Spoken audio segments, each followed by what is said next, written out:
Hamba-hamba Allah, kali ini kita akan membahas tentang hikmah sakit. Dalam banyak sesi, seringkali saya tanyakan kepada para peserta, sakit sama sehat itu pilih mana? Peserta menjawab, pilih sehat. Kemudian saya tanya lagi, bangkrut sama punya duit, pilih mana?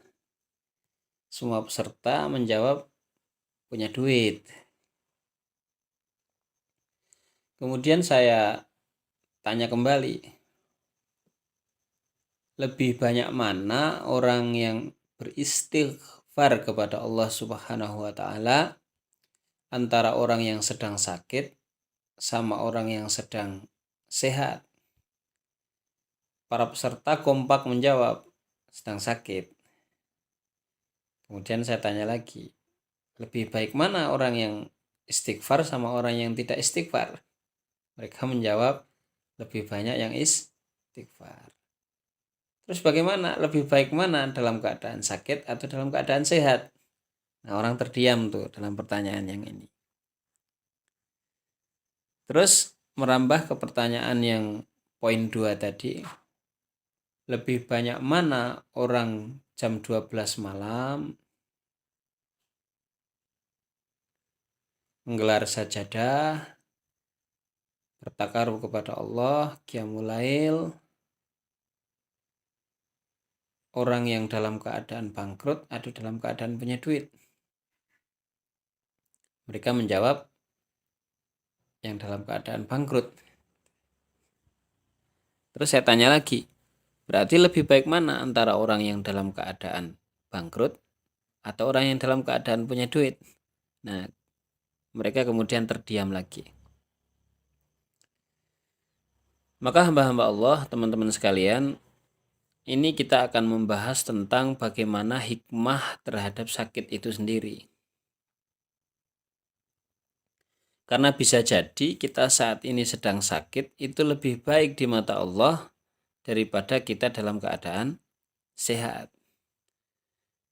Karena bisa jadi ketika kita dalam keadaan sehat saat ini kita akan dalam keadaan maksiat.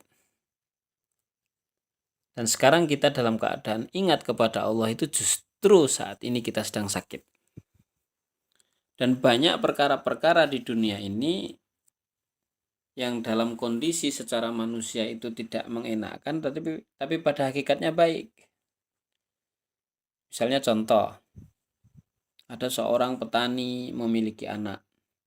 Anaknya itu kemana-mana pakai sepeda terus. Setiap sore anaknya ini menggunakan sepedanya itu untuk pergi ngaji ke tempatnya Pak Ustadz. Maka setiap sore dia berada di rumahnya Pak Ustadz. TPQ. Banyak teman-temannya itu yang sudah memiliki sepeda motor. Maka sebagai orang tua melihat anaknya ini hanya memiliki sepeda ontel, kemudian prihatin. Kemudian dia memiliki azam untuk membelikan sepeda motor kepada anaknya.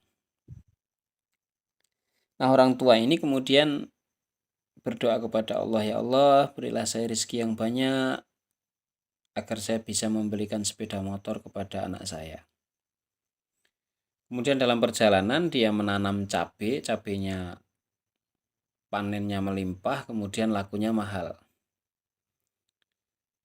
Allah memberikan rezeki kepada dia yang banyak melalui wasilah pertanian cabai. Walhasil dengan rezeki yang melimpah itu dia bisa memberikan anaknya sepeda motor. Pertanyaannya adalah, ketika kemudian anaknya itu memiliki sepeda motor, apakah kemudian akan menjadi lebih baik daripada saat membawa sepeda ontel? Belum tentu. Karena ternyata setelah anaknya itu memiliki sepeda motor, setiap sore tidak lagi pergi ke rumahnya Pak Ustadz untuk ngaji. Terus bagaimana? Setelah anak itu memiliki sepeda motor, kemudian setiap sore dia tongkrong di perempatan bersama dengan teman-temannya yang memakai motor. Dulu ketika masih hanya memiliki sepeda ontel, nggak mungkin dia akan tongkrong di perempatan. Wong yang tongkrong di perempatan itu anak-anak yang punya motor semua. Maka dia menghabiskan waktunya dengan ngaji di rumahnya Pak Ustadz. Tapi begitu punya sepeda motor, fitrahnya anak akan bersama dengan orang-orang yang sama. Dengan kasus ini, lebih baik mana anak hanya memiliki sepeda motor, hanya memiliki sepeda ontel, atau anak memiliki sepeda motor? Tentu kita bisa menjawabnya. Nah, teman-teman sekalian, hamba Allah, maka saat ini ketika kita itu sedang sakit, maka bersyukurlah.